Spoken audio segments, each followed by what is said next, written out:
రాజకీయాల్లో తరాలు మారుతున్నాయి. ఒక్కో తరానికి కొందరు నేతలు ప్రజల అభిమానాన్ని చూరగొంటూ చరిత్ర పుటల్లో నిలిచిపోతూ వచ్చారు. అదే సమయంలో యువతకు టార్చ్ బేరర్ గాను మారుతూ కొత్త రాజకీయాలకు పునాదులు వేశారు. ఈ కోవలో ప్రముఖంగా గుర్తుకొచ్చే పేర్లు ఎన్టీఆర్, చంద్రబాబు నాయుడు. ఎన్టీఆర్ హయాంలో బీసీ, ఎస్సీ వర్గాల ప్రజలు రాజకీయాల్లో రాణించారు. అప్పటి వరకు రాజకీయాలంటే ఆమడ దూరం ఉండే ఆ వర్గాల ప్రజలు ఎన్టీఆర్ ప్రోత్సాహంతో గ్రామస్థాయి నుంచి రాష్ట్ర స్థాయి, జాతీయ స్థాయిలో రాజకీయాల్లో కీలక భూమిక పోషించడం ప్రారంభమైంది. అదే ఒరవడిని చంద్రబాబు నాయుడు కూడా కొనసాగించారు. అంతేకాదు, క్రమశిక్షణతో ఎలా రాజకీయాలు చేయాలో చంద్రబాబు నేర్పించారు. ఫ్యాక్షన్ పల్లెల్లోనూ అభివృద్ధికి బాటలు వేసి శాంతిని నెలకొల్పారు. ఐటీ రంగాన్ని అభివృద్ధి చేసి తెలుగు రాష్ట్రాల్లోని యువత ఇతర దేశాల్లో ఐటీ రంగంలో అగ్రగామిగా నిలిచేలా చేశారు. చంద్రబాబు చూపిన మార్గంలో పయనించిన యువత నేడు ఉన్నత స్థాయిలో ఉన్నారు.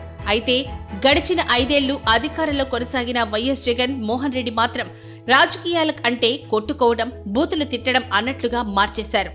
వైసీపీ 5 ఏళ్ల కాలంలో జగన్ మోహన్ రెడ్డి అరాచక పాలన వల్ల ప్రజలు తీవ్ర ఇబ్బందులు ఎదుర్కొన్నారు. రాష్ట్రంలో అభివృద్ధి ఆనవాలే లేకుండా చేశారు. ఉన్న పరిశ్రమలు తరిమేసి ఏపీ అంటేనే పెట్టుబడిదారులు భయపడేలా చేశారు. అక్కడితో ఆగలేదు. అక్రమ కేసులు పెట్టి చంద్రబాబుతో సహా అనేక మంది ప్రతిపక్ష నేతలను జైళ్లకు పంపారు. ప్రభుత్వాన్ని ప్రశ్నించిన వారిపై దాడులు చేయించారు, జైళ్లలో పెట్టించారు. ఒక పక్క ఎన్టీఆర్ హయాం నుంచి ఫ్యాక్షన్ రాజకీయాలు క్రమంగా తగ్గుకుంటూ వస్తున్న వేళ ఫ్యాక్షన్ మూలాలు కలిగిన వైఎస్ జగన్మోహన్ రెడ్డి ముఖ్యమంత్రి హోదాలో మళ్లీ రాష్ట్రంలో హత్యలు, గొడవలకు కారణమయ్యాడు. దీంతో ప్రజలు విసిగిపోయి గత ఎన్నికల్లో ఓటు ద్వారా వైసీపీకి గట్టి గుణపాఠమే చెప్పారు. అయినా జగన్లో మార్పు రావడం లేదు. కూటమి ప్రభుత్వం అధికారంలోకి వచ్చిన నాటి నుంచి ఏపీ అన్ని రంగాల్లో అభివృద్ధి పదంలో దూసుకెళ్తోంది. ప్రజలు సంక్షేమంగా, సంతోషంగా ఉన్నారు. అయితే రాష్ట్ర ప్రజలు సంతోషంగా ఉంటే చూడలేను అన్నట్లుగా జగన్మోహన్ రెడ్డి వ్యవహరిస్తున్నారు. ప్రశాంతంగా ఉన్న రాష్ట్రంలో మళ్లీ అల్లర్లు చెలరేగేలా కుట్రలు చేస్తున్నారు. దీంతో ప్రజలు జగన్మోహన్ రెడ్డి, వైసీపీ నేతల తీరు పట్ల మరింత ఆగ్రహం వ్యక్తం చేస్తున్నారు. గత ఎన్నికల్లో వీళ్లకు 11 సీట్లిచ్చి తప్పు చేశామంటూ బాధపడుతున్నారు. ఒక్కటి కూడా ఇవ్వకుండా ఉండాల్సిందేనని భావిస్తున్నారు. కిడ్నాప్ కేసులో వైసీపీ నేత గన్నవరం మాజీ ఎమ్మెల్యే వల్లభనేని వంశీని పోలీసులు అరెస్ట్ చేశారు. కోర్టు రిమాండ్ విధించడంతో విజయవాడలోని జిల్లా సబ్ జైలుకు తరలించారు. మంగళవారం విజయవాడ సబ్ జైలుకు వెళ్లిన జగన్మోహన్ రెడ్డి వల్లభనేని వంశీతో ములాఖాత్ అయ్యాడు. అయితే జైలు వద్ద సినిమా తరహాలో ఓ సీన్ జరిగింది. జగన్ను చూసేందుకు వచ్చిన ఓ చిన్నారి కేకలు వేస్తూ జగన్ వద్దకు వెళ్లేందుకు ప్రయత్నించింది. దీంతో జగన్ ఆ అమ్మాయిని రా రా అంటూ దగ్గరికి తీసుకున్నాడు. ఇదంతా ప్రజలకు చూడ్డానికి ఎమోషనల్ సీన్లా అనిపించొచ్చు. ఎమోషనల్ సీన్లను పండించి ప్రజల సానుభూతిని పొందడంలో జగన్ దిట్ట అని ఏపీలో ఏ చిన్న పిల్లవాడిని అడిగినా చెప్పేస్తాడు. అంతలా కోడికత్తి, బాబాయ్ హత్య, గులకరాయిలతో జగన్ ఫేమస్ అయ్యారు. అయితే ఇక్కడ విషయం ఏంటంటే వందల మంది జనం జగన్ కాన్వాయ్ చుట్టూ గుమ్మికూడారు. ఓ వ్యక్తి చిన్న పాపను తీసుకుని సరిగ్గా జగన్ వాహనం ముందుకే రావడం, ఆ చిన్నారి కూడా కేకలు వేస్తూ ఏడ్చుకుంటూ జగన్ జగన్ అంటూ అరవటం, ఆ వెంటనే జగన్ ఆ అమ్మాయిని దగ్గరికి తీసుకుని ముద్దు పెట్టడాన్ని చూసిన ప్రజలు ఇదంతా వైసీపీ నాయకత్వం ముందుగానే క్రియేట్ చేసిన డ్రామా అంటూ ఈజీగా చెప్పేస్తున్నారు.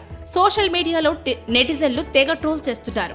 ఇదే క్రమంలో జగన్మోహన్ రెడ్డికి మంత్రి నారా లోకేష్ కు తేడా ఇదే అంటూ పలు వీడియోలు సోషల్ మీడియాలో చక్కర్లు కొడుతున్నాయి. మంత్రి నారా లోకేష్ తాత ఎన్టీఆర్, తండ్రి చంద్రబాబు రాజకీయ లక్ష్యాలను పుడికి పుచ్చుకొని క్రమశిక్షణ కలిగిన రాజకీయాలు చేస్తూ అంచెలంచెలుగా ఎదుగుతున్నారు. ఈ తరానికి నారా లోకేష్ టార్చ్ బేరర్ గా కనిపిస్తున్నారు. లోకేష్ పాల్గొన్న సభలో అతనికి దగ్గరగా 15 ఏళ్లలోపు పిల్లలు పార్టీ కండువా వేసుకొని, పార్టీ గుర్తుతో ఉన్న చుక్కా వేసుకొని కనిపిస్తే వాటిని వెంటనే తీయించి వేస్తారు. అవసరమైతే వారి వద్దకు వెళ్లి తానే స్వయంగా తీసేస్తాడు. ఎందుకంటే చిన్నపిల్లలు చదువు, ఆటల మీదనే దృష్టిని కేంద్రీకరించాలి. లోకేష్ ప్రజాగళం పాదయాత్ర చేస్తున్న సందర్భంగా ఓ చిన్నారి తెలుగుదేశం జెండా పట్టుకుని తెలుగుదేశం నేతల బొమ్మలున్న పసుపు పచ్చ చొక్కా ధరించి లోకేష్ దృష్టిలో పడ్డాడు. వెంటనే లోకేష్ ఆ పిల్లవాడి చేతిలోని తెలుగుదేశం జెండాను తీసేశారు. ఆ చిన్నారి ధరించిన తెలుగుదేశం గుర్తులున్న షర్టును విప్పేశారు. బుద్ధిగా చదువుకో, పెద్దైన తర్వాత రాజకీయాలకి వద్దువుగాని అంటూ బుజ్జగించి హితవు చెప్పారు. చిన్నతనంలోనే పిల్లలపై రాజకీయాలు రుద్దొద్దంటూ లోకేష్ ఆలోచన. కానీ జగన్మోహన్ రెడ్డి మాత్రం చిన్నపిల్లలైనా పెద్దవారైనా ఫ్యాక్షన్ తరహా రాజకీయాలు, ఓవర్ యాక్షన్ రాజకీయాలు చేస్తే చాలు ప్రోత్సహిస్తూ ఉంటారు. చదువు లేకుండా యువత ఫ్యాక్షన్ రాజకీయాల్లో మగ్గిపోవాలని జగన్ ఆలోచన. దీంతో సోషల్ మీడియాలో లోకేష్ ను సంబంధించిన వీడియోలను పోస్ట్ చేసి లోకేష్ ను చూసి రాజకీయాలు ఎలా చెయ్యాలో నేర్చుకో జగన్ అంటూ నెటిజన్లు సూచిస్తున్నారు. అప్పట్లో ఎన్టీఆర్, నిన్నటి వరకు చంద్రబాబు, ఇప్పుడు నారా లోకేష్ చిన్నారులు యువతకు టార్చ్ బేరర్ గా మారుతున్నారని ప్రజలు ప్రశంసల జల్లు కురిపిస్తున్నారు.